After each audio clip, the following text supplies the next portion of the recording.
набираем накрутка лайков.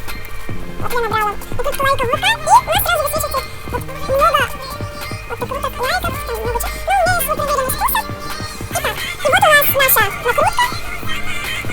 И заходим в нее. И у нас вот высвечивается, ну, чтобы надо войти, нажимаем «Войти». У нас грузится и выходит. Но у меня, я уже не первый раз, как бы, мне некоторые друзья пишут, и у вас может войти разрешить, войти через эту страницу, но чтобы войти сюда, вы должны быть введены в ВК. Итак, у нас вот есть много чего, обмен участников, обмен репостами, лайками, подписчиками, опросами и комментариями. И вот я, к примеру, хочу начать обмен подписчиками, я нажимаю «Начать пользоваться обмен подписчиками», и тут читаю и соглашаюсь. У меня здесь иногда высвечивается, иногда нет, вот высвечивается. И, к примеру, я захожу на первую страничку. И вот добавляю в друзья.